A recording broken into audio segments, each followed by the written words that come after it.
Hi, I'm Viraj. I'm the Chief Data Scientist at DeepTek. I have a 15-year experience in the field of data science, AI, and ML. And I did my master's in computer science from UC Berkeley, and I'm doing a part-time PhD in quantum computing.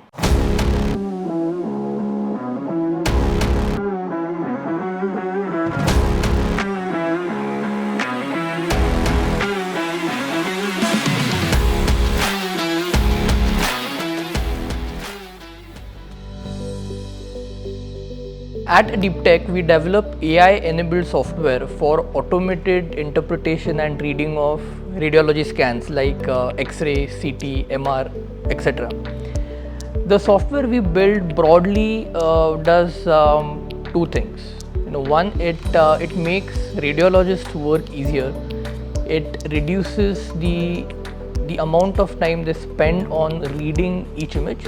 At the same time, it also reduces the number of errors that they might make. Our applications are already being used to report scans from over 400 hospitals, imaging centers, clinics across the globe. We are working in India, Japan, Singapore, Thailand, Philippines, Mongolia, Tunisia, and other places in Europe and Africa. At DeepTek, we have a team of around 20 data scientists. I lead this team, and a lot goes into development of AI. So as the chief data scientist at DeepTek, I wear multiple hats. I am involved in creating the AI roadmap, what type of AI we need to build, when should we build it, what kind of resources will we require for that, ensuring this roadmap is aligned with the business requirements, making sure that what we build is something that our customers really need and would use. The data scientists in our team are involved in development of AI, of course, and all the behind the scene activities that we spoke about, curating data, ensuring the quality of the data is good, doing model audits, etc. But along with that, the team is also involved in many data engineering activities. We deal with large volumes of data, and this data needs to be stored and used in a very secure way. The applications that we deploy also deal with large volumes of data. So the data scientists in the team are familiar with development of robust systems that are scalable and fault tolerant. So along with data science, there is a fair amount of software development and data engineering work that the data scientists in the team do. A lot goes into development of AI. The most obvious part is, of course, writing code that helps AI learn what to do. But there is a lot of things happening behind the scenes. Gathering the right data, collecting it, cleaning it, curating it, ensuring the quality is good. All of these are data management activities. Development of AI really starts from that. Right? The better the data you have, the better the AI will perform. We collect this data set and then we train AI on it. And once we have AI, we audit and evaluate this AI. And these audits are very detailed. They don't just tell us whether the AI is doing well or not, but they give us detailed breakdown of which areas is the AI doing well, which specific areas is it not doing well, and then these specific areas that the AI is not doing well, we need to improve upon those. So to improve those, we might need to come back to the model training stage, or we might need to go all the way back and start with data collection again. And this happens in a very iterative way. We do this again and again and again, patiently. We often have to do this for a couple of years till we reach state-of-art performance. But all of this is actually the easier part. Once we have developed the AI, we need to take it to the hospital and we need to deploy it in the hospital's current practice. And that is the harder part, because when we deploy AI, we need to ensure that the way the AI is used sits into the user's current workflow. We also have to think about things like how the AI outputs will be presented. Are the outputs presented in an explainable way? Is the user experience designed so that it inspires trust in the AI, and also whether the AI's performance is responsible, is it fair across all population cohorts, fair across all age groups, genders, etc. And all of these factors come together to decide whether AI will create value in practice. And there is the exciting part. The field of AI is changing very rapidly. Being a part of this industry allows data scientists to work on the bleeding edge of technology. So we are constantly reading new research papers, looking at new videos, reading blogs, exploring newer and newer techniques that will keep pushing the boundaries of performance further and further. And that's the exciting part. So my journey in data science began in 2008 when I chose a project in pattern recognition as my fourth year college project. And that time data science was not a term that was widely used. AI, ML were also not buzzwords back then. So I entered this field of pattern recognition, and I've been in that field since then. When I went for my master's to UC Berkeley, I started doing research in development of ML models for NLP, teaching computers how to interpret natural language. And I found that quite exciting. So when I returned back to India, I started a company to carry that research forward. This company segued into my new venture, CPC Analytics. We worked with small and large companies, we worked with government bodies on data consulting projects where we helped them set up a data strategy. So back then, I'm speaking about 2014-15, everyone knew that data is super important, data is the new oil, data is the new gold, etc. But organizations were still not sure about what to do with data. Right? And that is where we came in and helped them figure that out. My career in data science has the way I see it has been all about helping people make the right choices using data and technology. So it could be helping a doctor at a primary healthcare center in a rural area decide whether to send a patient back or to recommend further tests. Or it could be helping a retailer with retail outlets in different cities figure out which product should they keep on their shelves in which store. Or helping a political party figure out what topics and themes they should include in their online campaigns. And working with with different people, with different groups across industries has been a very enriching experience.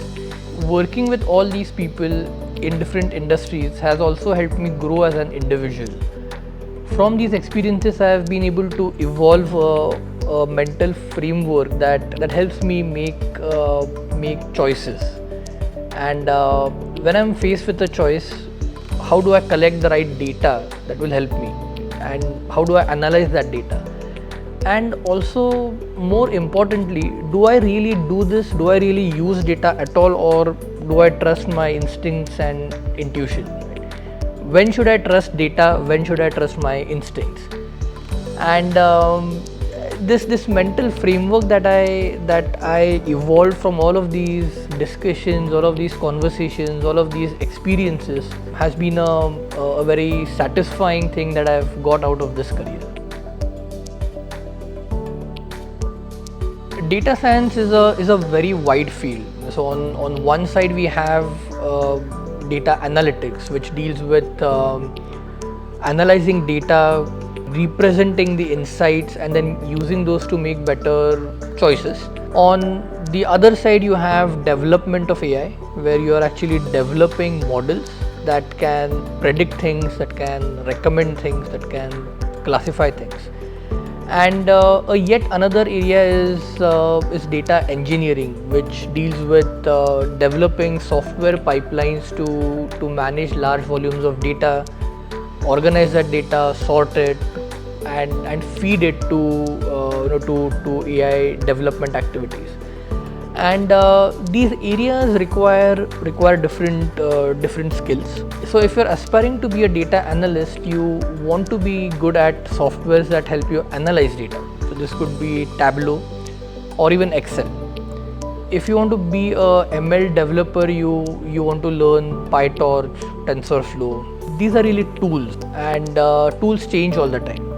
So what is important is having a good understanding of the underlying concepts. And for anyone to be a good data scientist, you need a reasonable understanding of statistics. You need to be comfortable with statistics. You want to be familiar with probability. I also want to emphasize the importance of communication skills. As data scientists, we deal with statistics and probability a lot. Humans are not naturally familiar with statistical reasoning. So when we communicate our findings, our recommendations, our insights to the larger team, we need to convert these numbers into a story that they can understand. I would say storytelling, because if someone asks me, okay, what value will AI really create, right? If you want to add a new AI feature to our product, why do you want to add it? That is when I need to tell a story, right? It is a story that is backed by data.